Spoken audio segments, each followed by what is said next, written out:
Hello and welcome back to Monarch's somewhat infrequent tutorial series. My name is Euchre and I'll be your narrator for today. Now I'm sure most of you may know that I'm just some dumb Hazama player, but don't fret, this isn't my information. This is all coming straight from Monarch, so you can rest easy. Today we'll be going over 5 S tips to improve your game, ranging from what you should avoid doing to helpful setups. Let's get started with number 1. Number 1. Using 6C and pressure. While 6C is a vital part of S's combos, it should seldom be used in pressure, if at all. A commonly seen block string is 6C, 6D, J236A, air dash, etc. The problem is that this block string isn't real. S can be knocked out of 6D's startup with a quick jab or a reversal. S doesn't have any safe cancel options after 6C, unless you have boars or are willing to risk DPing afterwards, but that isn't really worth the risk. Overall, you should avoid using 6C in pressure unless you have boars to back you up, and even if you do, there are better uses for boars than making 6C safe. Number 2. 6B Autopilot. 6B is undoubtedly one of S's strongest normals, but sometimes too much of a good thing can be bad. This is especially true with 6B. It may be king when it comes to stopping aerial approaches, but its downfall is that, like 6C, there are no safe options if the opponent happens to block it. That doesn't mean you don't have any options, but you'll be stuck playing rock, paper, scissors using S's special attacks to avoid being punished. Those follow-ups can all be beaten in various ways if the opponent is diligent though, leaving you in a disadvantageous position either way, which is why you should only be using 6B if you are certain it's going to connect. Another issue is the autopilot of 6B 214B. This is often used when you're certain 6B is going to hit and you want to connect with 214B to confirm into a combo. There are multiple issues with this though.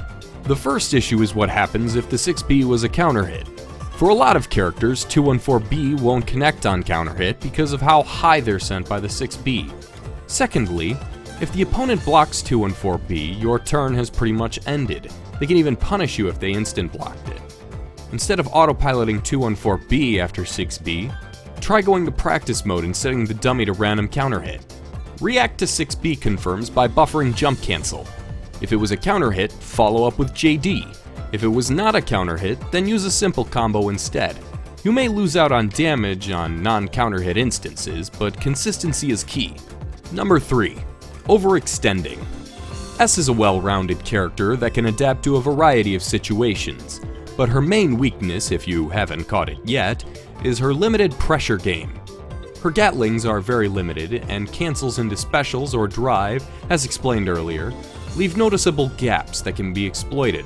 It is for this reason that S does not benefit from overextending her pressure in situations where she clearly can't force the advantage.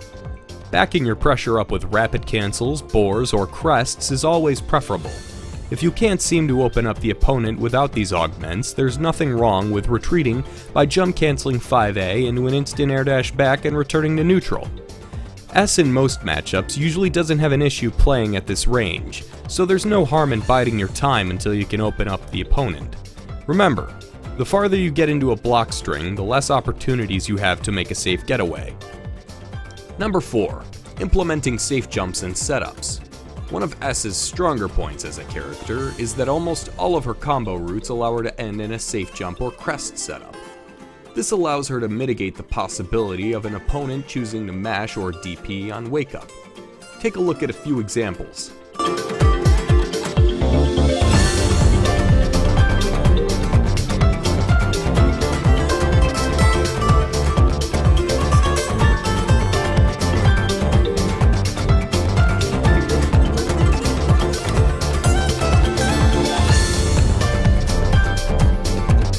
What's more, did you know you can perform a fuzzy after her common JC safe jump? All you have to do is jump cancel the block JC and press JA. If done fast enough, you can perform a very fast overhead. You won't be able to get much of a reward out of it without meter, but it adds another layer to S's options that is well worth learning. Number 5. Using crests to their potential. The last point to be covered here is S's crests and how well they complement her pressure, especially while in the corner.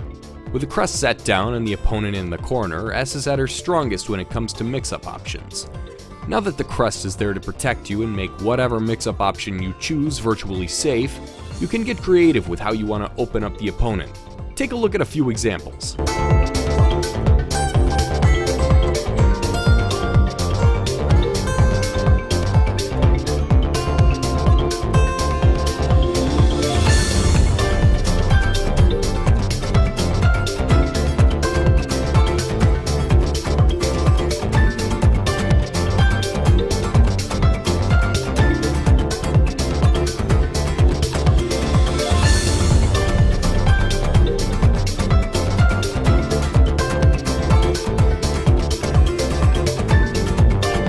While it may be easy to write off Crests as combo filler or a way to get boars safely, learning how to use Crests in a way that supplements your mix-up game is what separates the beginners from the experts.